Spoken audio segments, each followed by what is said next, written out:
This happened about 7 years ago, ironically on Halloween night. It was pretty late, close to midnight, so all the kids in the neighborhood had already gone home. Even our neighbors across the way had stopped playing their corny Halloween tape. You know, the ones with the creaking door sounds and witch cackling. It was just me and my cousin Q, sitting in the living room.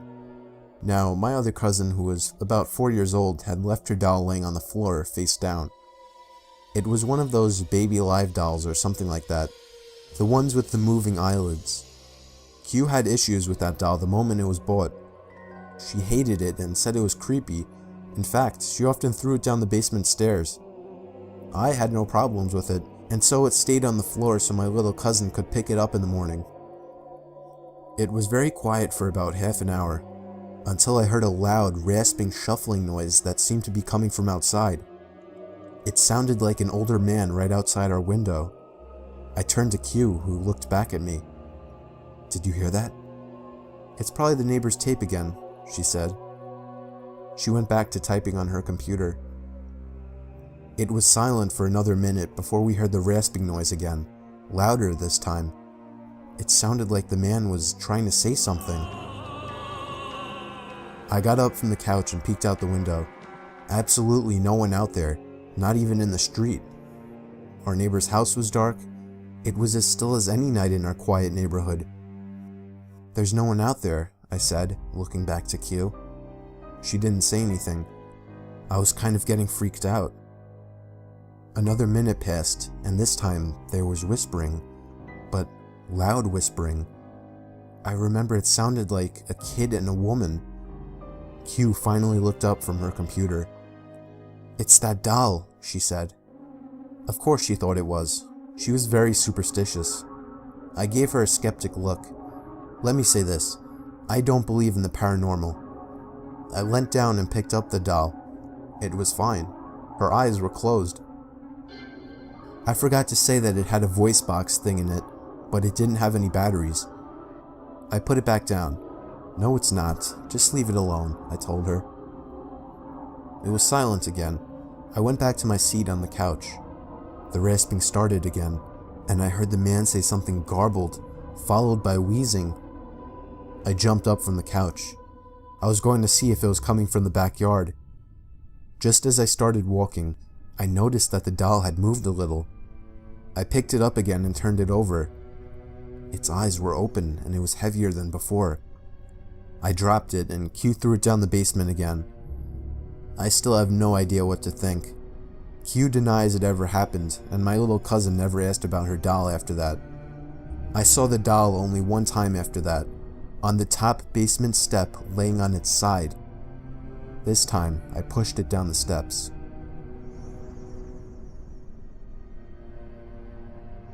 I was up late reading on a cold night. My bedroom is on the first floor, and I live alone in a relatively quiet and wooded area.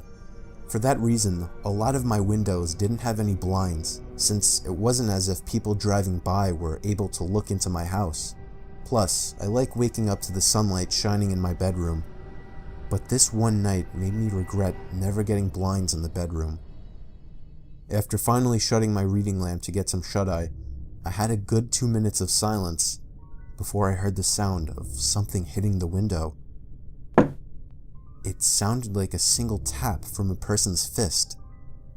I was facing away from the window and didn't want to turn around. I was used to hearing things like tree branches brush up against the walls and windows, but I distinctly recognized this sound to be a fist hitting glass. The thought that somebody might be outside my window watching me frightened me. The fact that somebody would walk all the way onto my property to my bedroom window. I tried to accept that maybe it was just a tree branch, but a second and single knock at the window confirms my fear. It was a fist hitting the glass, and somebody was outside my window. I figured that if I just ignored it, they would go away. Maybe it was just some punk trying to mess with me. If they thought I was sleeping, they would get bored. Another knock at the window came, and I desperately tried to just stay still and show no reactions. But when the fourth knock came routinely, I decided enough was enough. I should confront this jerk like a real man. I turned to the window, and just barely caught a glimpse of a black shadow quickly moving under the window. For some reason, actually seeing something at the window killed any courage I had, and I ran to the kitchen phone and called the police. They said they would have an officer over in 10 minutes. When I hung up, I saw something in the corner of my eye. I turned my head and saw somebody standing outside my kitchen window, surely looking at me. Only for a second though, because as soon as I noticed, he took off. Somebody was watching me through all the windows. Then I received a disturbing phone call. It was my neighbor, who also happens to be my best friend.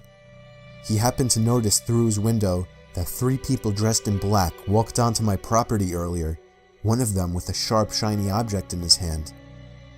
This only made me panic even more. I ran upstairs where I knew I couldn't be watched and hid in the bathroom. I heard constant single knocks at the front door downstairs. No way it was the police. I just prayed they would get there in time, and thankfully, moments after the knocking stopped, I heard heavy banging at the front door, followed by someone screaming police. It turned out to be the cops, but whoever the 3 men were already gone into the woods. It might have been more than 3, I don't even know.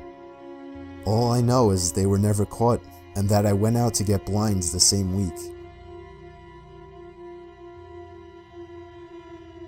My parents are divorced and I was living with my dad.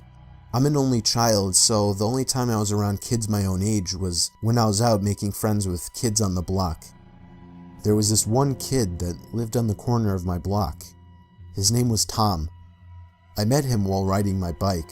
He strangely invited me over to shoot some hoops with him, so I did. He was a lot older than me. I was 12 and he was 16. I found out after hanging out with him a lot that he was an only child as well, and that he also lived with his dad. At first, I found him very relatable. I gave him my phone number and he would call to hang out. Sometimes he would come over and play video games. But then he started getting weird. He would call non-stop. If I didn't answer, he would begin to leave annoyed messages. He would call 5 or 6 times before coming over and ringing the bell. If my dad wasn't home, I usually didn't answer it. But when he was home, he would force me to hang out with Tom, even though I told him he was creepy. I biked with Tom back down to his house while pretending to listen to him babble on about stupid shit. This kid would never shut up. I needed to find a way to get him to stop looking for me. Then, for the first time, he invited me into his house. I really didn't want to go in, but it didn't seem I had a choice. The second I walked into the door, the foul, disgusting odor of his house filled my lungs. Clothes were tossed all over the floor, broken glass in one corner of the room, and what looked like coffee stains on the wall. It was the most disgusting place I'd ever seen. And then, a huge, shady-looking man walked out from another room. He looked at me with a very intimidating look. I felt myself backing up away from him, until Tom introduced him as his father. The man just gave me a big grunt and stomped off into another room. It was official, this kid was a fucking creep. I needed to get away from him for good. I decided I didn't even want to be in that house anymore and just made up some excuse to go. I think that I said that I forgot I had a doctor's appointment, and at that moment, his smile slowly faded as an unhappy, if not extremely angry expression crossed his face. He didn't even give me any response. He just looked at me with this unnerving stare. I left in a hurry and ran back down the block to my house. The door was locked, surprisingly. I unlocked it with the key my dad made me carry and found that he wasn't home. I really wanted him to be home. And then I found a little sticky note on the fridge saying he was called into work for a possible storm emergency. So that night before going to sleep, I checked my email for a response from somebody on eBay, but instead I had about 5 new emails all titled in capital letters, and they were all sent from an email named tomtom20@aol.com. It was him. I never gave him my email and still have no idea how he got it. One of the emails was titled, "You made a mistake."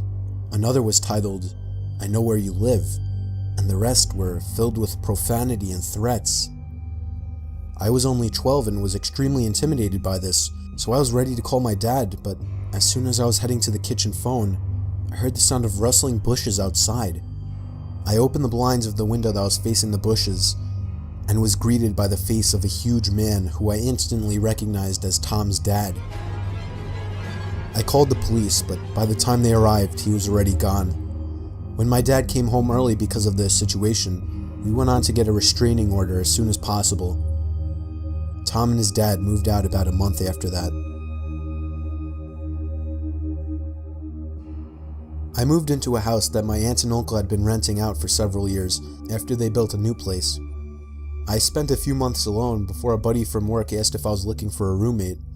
I thought about it for a few days and ended up allowing him to move in. It was a 2-bedroom place with a den and office in the garage. He decided he wanted his own space as the bedrooms were right next to each other, so he moved his stuff into the office in the garage. And I have to admit, it was a pretty cool setup he had. The only problem, he didn't have a bathroom or kitchen out there, so he would use the kitchen and toilet in the house. We worked different schedules, so I would often leave the house unlocked for him. One night, I went to my girlfriend's house for dinner. After I got back, I decided to grab a 6-pack of beer I had bought the previous night. When I opened the fridge, my beer was gone. I assumed it was my roommate and went into a blind rage.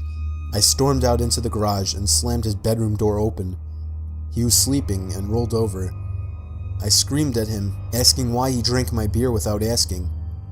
He said he didn't touch my beer and rubbed the sleep out of his eyes. Having lived with him for a while, I was pretty good at judging when he was lying. I felt he was telling the truth. My heart sank as I came to the realization that somebody had stolen our beer from the fridge and whatever else. We went back into the house and made sure everything was in its place. The TV was there, all the furniture. It wasn't until I went into my bedroom and realized my $2,000 laptop was gone that we began to panic. My buddy called the cops and we searched high and low for the beer and laptop, thinking I might have misplaced them. We soon gave up and began to search the yard for whoever had done this. We didn't live alone in this house though. There was a room that had been built on several years after the house was built. My aunt's dying mother spent her last couple of years living there, as it was easy for my aunt and uncle to care for her during her sickness. When she died, they began to rent the room out to a strange woman, before eventually moving out themselves and renting the rest of the house out. The woman remained there until we moved in, and my aunt and uncle had their concerns with her. They believed she was a drug addict, which became evident to us during our stay there. She behaved erratically, and we would hear strange noises from her end of the house all hours of the night. Her brother moved in several months after we did, which was strange because her place was a 1-bedroom suite. We figured he just slept on the couch or something. He was even weirder than her though. He wouldn't acknowledge me when I pulled up into the driveway while he was sitting having a smoke. Trying to make conversation with the guy was pointless. He basically just stared through your soul. One night he even asked my roommate if he could score him drugs. That night during our search for the burglar, we went out to the garage door, only to find bare footprints in the snow. The footprints led from their suite door to our garage door. We put 2 and 2 together and began banging on their door. We said we knew it was him and he'd better answer the door. Someone inside lifted the curtain and made eye contact with me, which to this day still gives me chills. The cops showed up and took down all our information. They scoured the house and found nothing and no one. We showed them the footprints and explained that the people living in the suite were drug addicts. We gave the officers their names. They ran their names in their cruiser and came back to inform us that the man had a warrant in another province and was convicted of breaking and entering several years back. The cops knocked on their door for several minutes and identified themselves as police officers to no avail. They informed us that because the warrant was from out of province, and technically the man hadn't committed a crime, there was nothing they could do about it. The cops left and it was 1 a.m., so my roommate and I went to bed. The door that connects the 2 weirdos' suite and my part of the house can only be locked from their side of the door. I completely forgot about this before falling asleep. During the night, I heard footsteps outside my door and a few loud bangs. My doorknob began to shake violently. I was barely awake and brushed it off as my roommate. Luckily, I always lock my bedroom door at night. The next morning, I asked my roommate what was so important at 3 a.m. that he would need to try and get in my room. He told me he slept through the night and hadn't even got up to go to the bathroom. My heart sank. I told him what had happened during the night. I have never been more glad that I locked my door at night, due to some silly childhood fear that I've held onto into adulthood. To this day, I wonder what would have happened if I left my bedroom door open and that man got into my room. Needless to say, me and my buddy moved out of that place a few weeks later.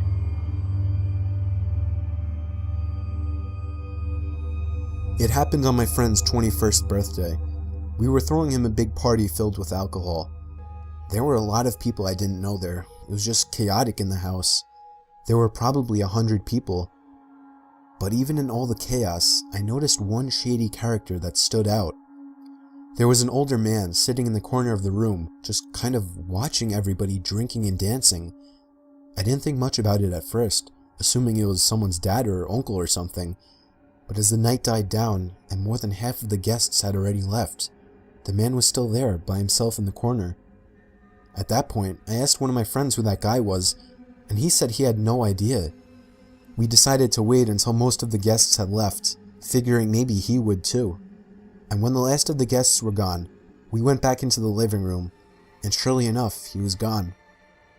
I felt relieved immediately, even though it wasn't even my house. That man just seemed so out of place, and it was downright creepy. Me and a couple of other friends slept over that night. I slept on the couch in the den.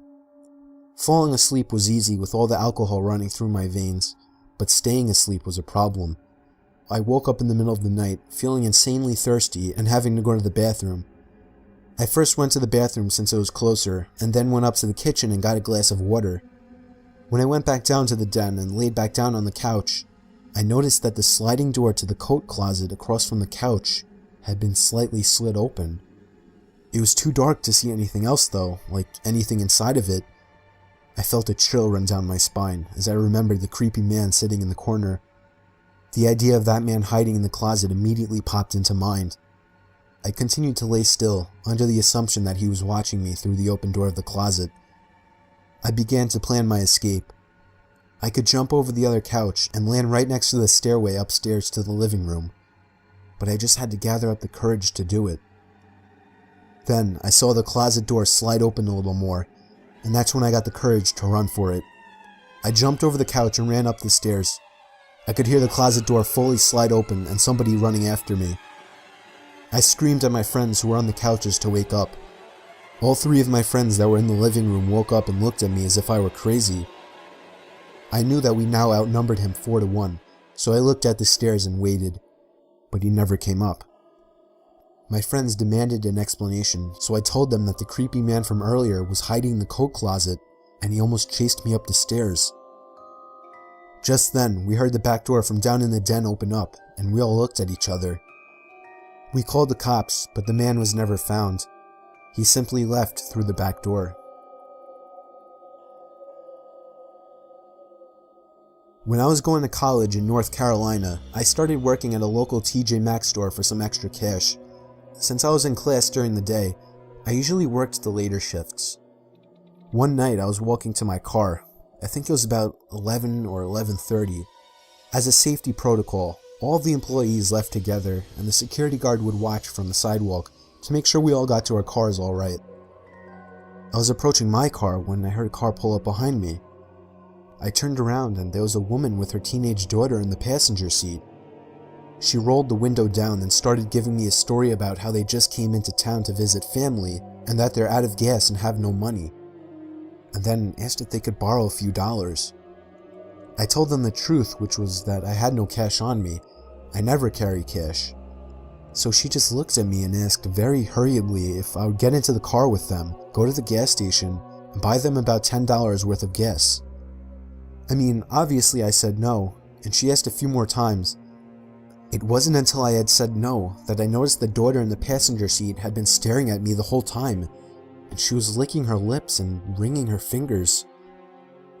At that point, I bolted back to the store where the security guard was, because they had pulled up behind my car, so I would have been stuck there. I told him what had happened. He started walking to their car, and they sped away.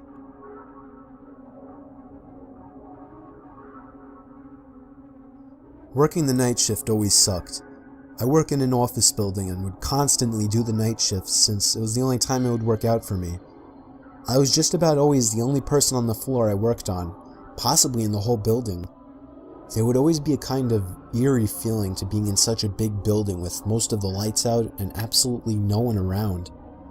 But on the upside, it was peaceful and less stressful, and I was able to get a lot of work done. There was this one night though. It was a Friday night, around 2 in the morning. I was typing away on my keyboard when I heard a noise from outside my cubicle. It sounded like just a random crack from the walls or something. It's unusual in this building, but I didn't get too concerned about it. I resumed typing away and was once again interrupted by a sound. This time, the sound of a computer starting up. It caught me off guard. I was sure nobody else was working the night shift. I stood up on my chair to get a view over the cubicle walls. The glare of a computer screen in the dark was visible in a cubicle on the opposite side of the room. Then I did something stupid, something I regret. I asked if there was anybody there in a yell, hoping to get an answer from a fellow employee. But instead, I saw the glaring light of the computer monitor across the room turn off, and there was once again nothing but darkness on that side of the room. I started getting nervous. I turned off the lamp and computer screen so that I wouldn't give away my position to whoever that was. I crouched down and tiptoed out across to a nearby cubicle. There was just utter silence. I sat waiting for something to happen for God knows how long, but I eventually decided the coast was clear. I tiptoed down past all the cubicles until I reached the opening near the exit door to the stairs and elevators, and that's when I realized that my fearful suspicion was true. There was a man crouched down behind a plant in the corner of the room, dressed in all black. I felt my heart sink as I noticed him, but it didn't seem like he knew that I noticed him. I turned back to the stairway door. There was no way I was going to wait for the elevator and take a chance. I casually opened the door and closed it behind me, proceeding to walk down the stairs. After making it down about 2 flights of stairs, I heard the door above me push open aggressively, followed by manic echoing footsteps coming fast down the stairs. I raced down the stairs, running as fast as I could, all while the footsteps above me were getting louder.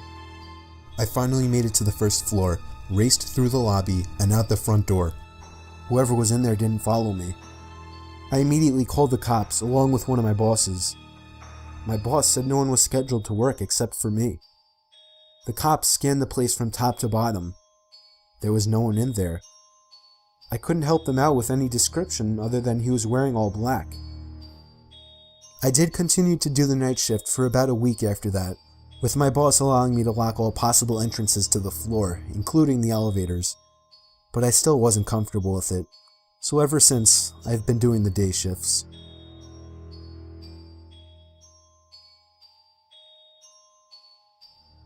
It was 4 a.m. on a Saturday night. I woke up to my stomach rumbling, and nothing is worse than trying to sleep on an empty stomach. So I got out of bed and made my way to the kitchen to make a sandwich. But immediately I noticed that the cabinet was open. I'm always super obsessive over closing everything I open, so I couldn't believe that I had done that. I found it more odd than most people would. That's just how I am. Most people would shut the cabinet and forget about it, but I went as far as investigating around the house for any unwanted guests. There was nobody in any of the closets I checked, but when I went down to the den, the back door was wide open. I was certain now that someone had been in my house. I somehow had the balls to step outside and turn on the patio light, and there was somebody sitting in one of the patio chairs. He looked at me with a blank expression and got up slowly. He looked filthy, almost homeless. His hair was down to his shoulders. He started walking closer to me. I couldn't tell what his intentions were, and I kinda just stood there, almost taking him as harmless. But he suddenly lunged at me, and I barely had time to shut the door and lock it. We stared each other down for 10 seconds through the glass, until I finally realized I should be taking that time to call the cops. I ran to the kitchen to get the phone, and as I was dialing, I noticed when I got back that he was already gone. I still called the cops, but nothing was ever found of the man.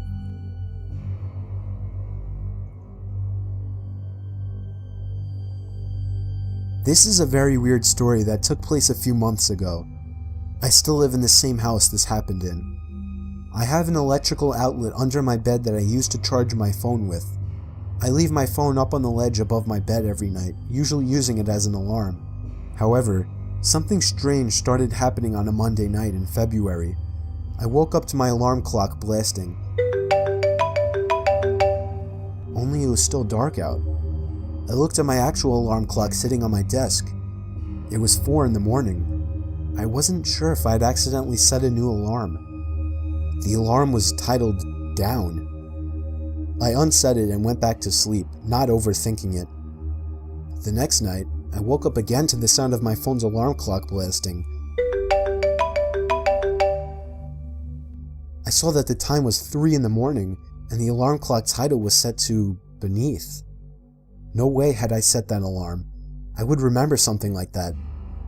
I figured my brother was playing a joke on me somehow. The next morning, I told my dad to tell him to stop messing with my alarm clock, that it's interrupting my actual sleep on school nights. But he swore on his life that he had never touched it, and I kinda believed him. That night, I put a password on my phone and wrote it on a sticky note just for safekeeping. I hid the sticky note on the wall behind my bed and made sure no extra alarms were set. The only one was set for 8 a.m. I fell asleep, but once again, I woke up to the blasting alarm clock in total darkness. 2 a.m. The alarm was titled The. I was a little freaked out now. Something was really wrong with my phone. I was sure someone was hacking into it. The next day I left it off for the whole day in hopes that whoever was messing with it would forget about it. And that night I used my actual alarm clock on my desk as an alarm instead. I set it to 8 a.m. and went to sleep, but when I woke up, there was once again no sunlight. My alarm clock was off, so I couldn't see the time. It was my phone. It had been moved to the ledge, but the alarm clock sound wasn't the usual marimba. It was some kind of distorted screaming sound.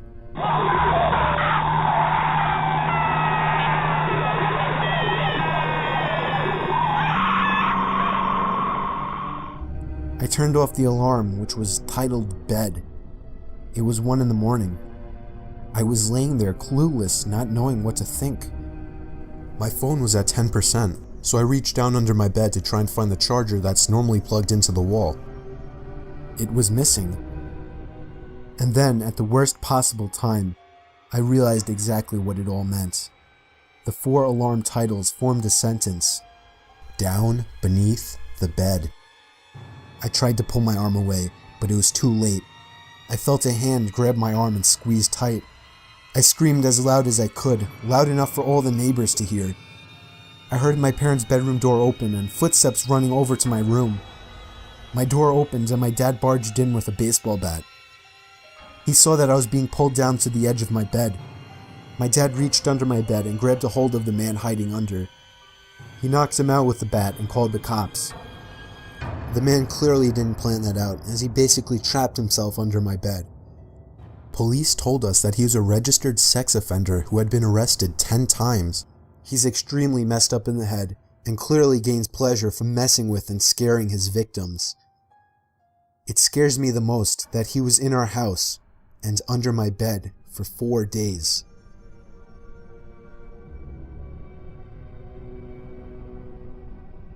The most horrifying experience that ever happened to me didn't even directly happen to me. I have a friend that I'll call Ty. We would hang out or at least text every day, but there was this one day that he didn't respond to any of my texts or calls. I went over to his house, which was a block away, to see if he was alright. I knocked and rang, but he didn't answer, which was weird because his car was there. I got the feeling he wanted to be left alone. But late that night, I got a FaceTime request from an unknown number. I cautiously answered it with the camera aimed away from my face. A face popped up on the screen, and it was Ty. I felt so relieved and showed my face. When I got a little better look at his face, I noticed he looked different.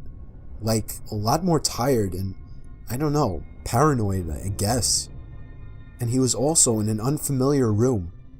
I asked him where he was and why he wasn't answering, to which he responded that he was fine and he was at home. I asked him whose phone he was using, and he just took a long pause before answering.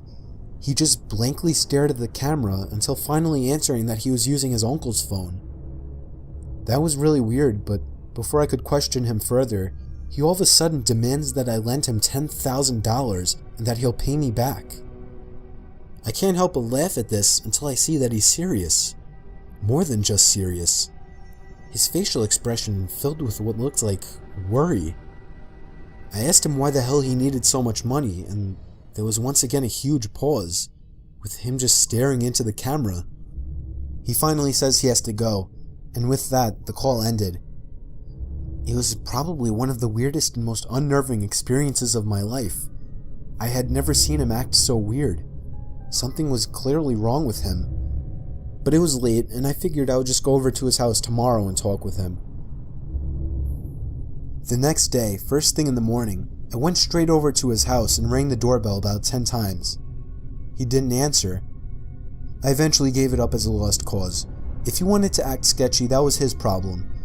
But late that night, around the same time, I received another FaceTime call from another unknown number. I answered it, and it was again Ty. But this time, he looked like shit. His hair was a mess. He had a cut on his forehead. He had bags under his eyes. I didn't understand what the hell was wrong with him. He wouldn't tell me anything. He just kept demanding $10,000 to be paid to some random address, to which I kept telling him no. And then he said something that still haunts me. He said in a shaky, nervous voice, "Come on, don't point a gun at my back." It hit me like a bullet as he said this, accompanied with an ever so slightly twitch of his left eye, to which I interpreted as a wink. But then the call ended abruptly, and I can only imagine what was going to happen to him. By some miracle, I remembered the address and sent the cops there right away. It was an old abandoned house on a basically deserted block miles away from my house. They found Ty in the basement, beaten senseless and barely alive, but they got to him just in time. The sicko that did this to him was already long gone. Ty doesn't like to talk about it, but the most he told me was that he was walking home before everything went black, and he woke up in a dark basement.